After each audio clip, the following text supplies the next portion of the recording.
Hello friends, today I will teach you stepper motor. Stepper motor एक electro mechanical device है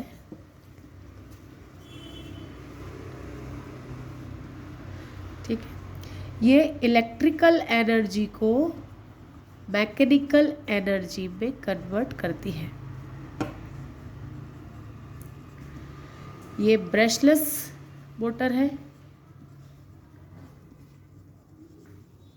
ये एक DC motor का type है।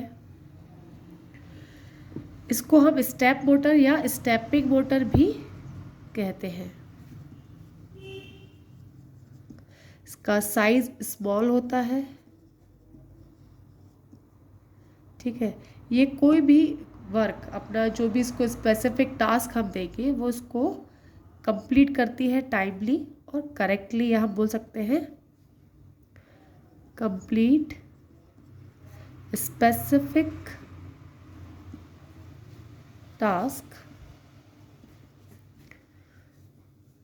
परफेक्टली या करेक्टली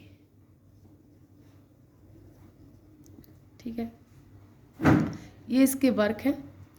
अब जो स्टेपर मोटर है उसके दो पार्ट्स होते हैं मेन पार्ट। एक तो हमारा एक स्टेटर होता है, ये रहा स्टेटर, और एक होता है हमारा रोटर ठीक है। अब जो स्टेटर है उसके इनर पोर्शन पे हमारे पोल्स माउंटेड रहते हैं ठीक है। ये 4 पोल की मोटर दिखा रही हूँ मैं आपको। ये 4 पोल है ABCD। इसके ऊपर कॉपर की वाइंडिंग है, कॉपर की वाइंडिंग है ठीक है। अब इसका जो मेन फंक्शन होता है स्टेपर मोटर का वो ये होता है कि ये एक साथ सभी को एनर्जाइज नहीं करती। जब हम इसको सप्लाई देंगे डीसी सप्लाई, तब एक साथ ये चारों को सप्लाई नहीं देगी, ये एक एक करके सबको सप्लाई देगी। तो इसलिए मैंने स्विचेस से इसको सेपरेट कर दिए, हर एक पोल को सेपरेट करा है स्विचेस से।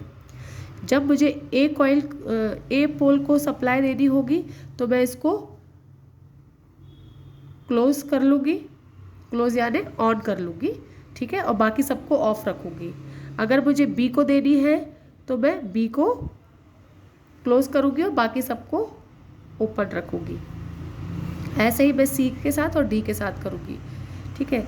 ये एक टाइप है डीसी मोटर का, जैसे मैंने आपको अभी बताया था। तो ये हम इसको डीसी सप्लाई ही देते हैं ठीक है। ये तो हो गया आपका स्टेटर और स्विचेस के बारे में। अब जो रोटर है वो आपका परमानेंट मैग्नेट से बना हुआ है। परमानेंट मैग्नेट से आपका रोटर बना हुआ है, और ये जो परमानेंट मैग्नेट के कारण इसमें पोलरिटी जो होती है वो कांस्टेंट रहती है ठीक है। इसकी जो पोलरिटी है वो कांस्टेंट रहेगी क्योंकि जो रोटर है वो हमारा परमानेंट मैग्नेट का है ठीक है। अब रोटर के बारे में आपको बता चुकी हूँ, स्टेटर के बारे में बता दिया है, स्विचेस के बारे में मैंने आपको बता दिया है। अब अपन देखते हैं कि ये मोटर कैसे स्टार्ट होगी, कैसे ये घूमेगी ठीक है। अब मान लो कि मैंने स्विच ए को क्लोज कर दिया, जैसे मैं आपको फिगर से बता देती हूँ। स्विच ए को मैंने क्लोज कर दिया, बाकी सब ओपन है, तो सिर्फ क्या होगा, यहाँ पर डीसी करंट फ्लो होगी ठीक है। डीसी करंट फ्लो होगी सिर्फ ए में, बाकी सब ओपन है तो यहाँ पे कहीं करंट नहीं आएगी ठीक है। अब चूंकि ये डीसी करंट है, एसी करंट तो है नहीं, तो फ्लक्स प्रोड्यूस हो, तो क्या होगा जब ये डीसी करंट इसमें एंटर करेगी तो कांस्टेंट पोलरिटी यहाँ पे जनरेट हो जाएगी इस पोल में, कांस्टेंट पोलरिटी। और आपको पता होगा प्रॉपर्टी ऑफ इलेक्ट्रोमैग्नेट की अगर हम बात करें, प्रॉपर्टी ऑफ इलेक्ट्रोमैग्नेट, उसकी जो प्रॉपर्टी है वो है कि जहाँ से करंट एंटर होता है, जैसे करंट यहाँ से एंटर हो रहा है तो वहाँ पर वो नॉर्थ पोल जनरेट करती है, और जहाँ से वो बाहर जा रहा है वहाँ पर वो साउथ पोल जनरेट करती है। मतलब यहाँ पे एस हो गया और यहाँ पे ऊपर एन हो जाएगा ठीक है। तो अब क्या होगा यहाँ पे, और ये परमानेंट मैग्नेट है, इसकी जो पोलरिटी है वो कांस्टेंट ही रहेगी, ये N और S ऐसा ही रहेगा, इसकी कोई चेंज नहीं होगी। ठीक है, तो अब क्या होगा, जब यहाँ पर S होगा और यहाँ पर N, तो ये दोनों अट्रैक्ट होंगे, क्योंकि ये भी एक प्रॉपर्टी है ना कि जब अपोजिट अट्रैक्ट्स ईच अदर। ठीक है, तो यहाँ पर S है तो N है, तो ये इसकी जो रोटर की पोजीशन है, मैंने आपको इन छोटे छोटे फिगर बनाए हैं, इसमें आपको रोटर की पोजीशन दिखेगी, यहाँ इस तरह से हो जाएगी 90 डिग्री पे, बिल्कुल इसके सामने। ठीक है, इसके सामने हो गई। फिर ये अट्रैक्ट कर लिया। फिर जब मैं कॉइल B पे एनराइज करूँगी, है ना, ये ऐसे 4 स्टेप में मोटर चलेगी 90 डिग्री के, यहाँ से यहाँ तक 90 डिग्री, यहाँ से यहाँ तक 90 डिग्री। जब मैं कॉइल B को करूँगी एनराइज और बाकी सबको ऑफ कर दूँगी स्विचेस को और सिर्फ B को ऑन कर दूँगी, तो B वाली जो है पोल, वहाँ पर जो बाइंडिंग्स है वो एनराइज्ड होगी, कांस्टेंट पोलरिटी जनरेट करेगी और वहाँ पर भी N और S जनरेट होगा। ठीक है, तो जब फिर क्या करेगा, ये रोटर का N यहाँ पे अट्रैक्ट हो जाएगा, तो इसकी पोजीशन रोटर की ये हो जाएगी, तो 90 डिग्री रोटेट हो गई। ठीक है, ऐसे ही कॉइल C पे, तो फिर यहाँ पे जनरेट हो जाएगी, यहाँ पर S और यहाँ पर N, जब हम कॉइल C, ठीक है, और ये एट कॉइल D। ठीक, तो ये यहाँ पर हो जाएगी रोटर की पोजीशन, फिर आखिरी में ये वाली पोजीशन पे आ जाएगा। तो इस तरह से इस मोटर के 4 स्टेप में एक रेवोल्यूशन कंप्लीट होगा। इस मोटर की जो स्पीड है वो स्लो होती है, क्योंकि हमें स्पीड के हिसाब से, मतलब हमें टाइमली इसका काम कराना है कि एंगल के हिसाब से हम मूव कर सके इसको। अगर इस मोटर को मुझे 45 डिग्री पे अगर मुझे चलाना है, कि 45 डिग्री पे चले, तो मुझे क्या करना होगा कि A और B, ये जो फिगर दिख रहा है आपको, A और B को एक साथ मैं एनराइज करूँगी, मतलब A और B दोनों को मैं क्लोज कर दूँगी, मतलब स्विचेस ऑन कर दूँगी, बाकी के स्विचेस ऑफ रहेंगे। ठीक है, तो ये 2 वाइंडिंग एक साथ जब एनराइज होगी तो दोनों पे कांस्टेंट पोलरिटी जनरेट होगी, और यहाँ पर NS, यहाँ पर भी NS, और ये वाला जो अट्रैक्ट होगा, अब ये किसी एक की तरफ तो जा नहीं पाएगा, तो ये कहीं बीच में अटक जाएगा। तो इसकी पोजीशन मैंने यहाँ दिखाई है रोटर की, ये ऐसे इन दोनों पोल के बीच में आ जाएगा, तो ये 45 डिग्री का एंगल बना लेगा। तो इस तरह से हम मोटर को 45 डिग्री एंगल पे घुमा सकते हैं। अब अगर मुझे इसी मोटर को एंटी क्लॉकवाइज घुमाना है, तो मुझे क्या करना होगा, सबसे पहले जब मैं स्टार्ट करूँगी मोटर को, सप्लाई दूँगी, तब मैं क्या करूँगी, सबसे पहले D को मैं क्लोज कर दूँगी, तो मैं पीछे से चलूँगी यहाँ पे, तो D को क्लोज करूँगी, तो फिर सबसे पहले रोटर की पोजीशन ये हो जाएगी। फिर मैं C को क्लोज करूँगी, बाकी सबको ओपन, तो C की तरफ आ जाएगा, फिर B की तरफ, फिर A की तरफ, है ना, तो ये एंटी क्लॉकवाइज घूमने लगेगी आपकी मोटर।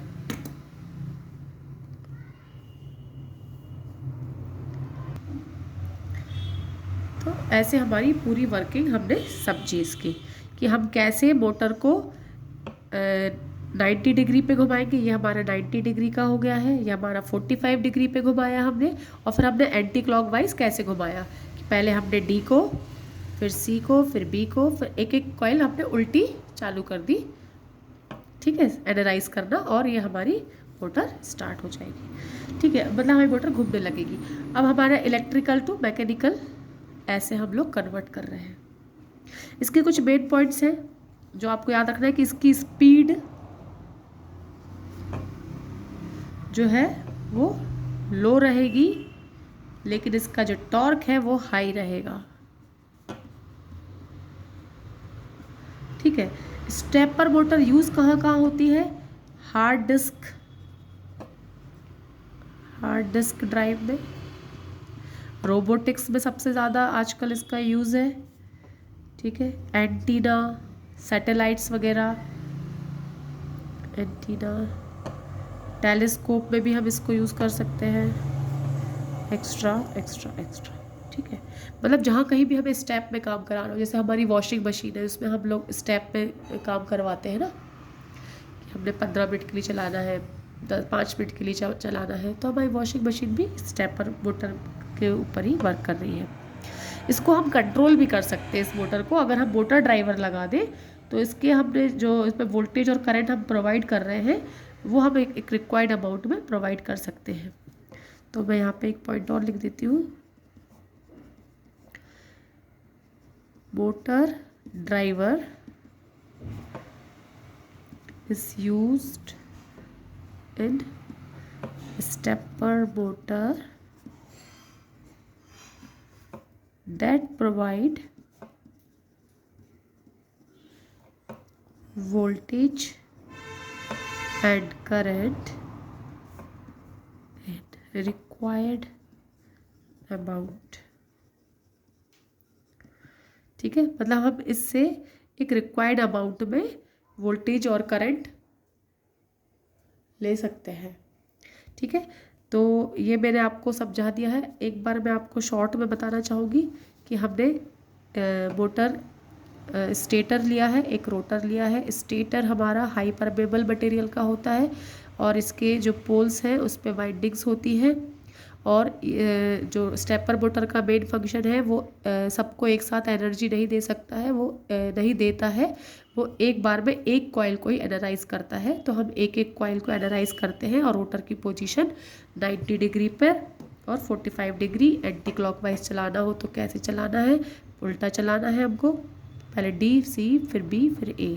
ठीक है, और ये सब हमारी इसकी पोजीशन है इसकी, और ये एक मैकेनिकल डिवाइस है, इलेक्ट्रिकल एनर्जी से मैकेनिकल एनर्जी में कन्वर्ट करती है। ये ब्रशलेस मोटर है, इसको हम स्टेपिंग मोटर भी कह सकते हैं, स्टेप मोटर भी कह सकते हैं। ये इसका साइज़ है वो स्मॉल होता है और ये कोई भी टास्क को कंप्लीट करती है परफेक्टली, एकदम करेक्टली। इसकी जो स्पीड होती है वो लो होती है, टॉर्क इसका हाई होता है। इसको जो हम यूज़ करते हैं वो hard disk drive, robotics, antenna, telescope और इन सब चीज़ों में यूज़ करते हैं। इसको हम कंट्रोल करने के लिए मोटर ड्राइवर का यूज़ करते हैं। ठीक है, ये मैं वीडियो यहाँ पर ख़त्म करती हूँ और अब मुझे लगता है आप लोगों को समझ में आया होगा स्टेपर मोटर के बारे में। और मैं चाहूँगी कि आप ये वीडियो को लाइक करें, ज़्यादा से ज़्यादा सब्सक्राइब करें और बेल आइकन को दबाइए। Thank you.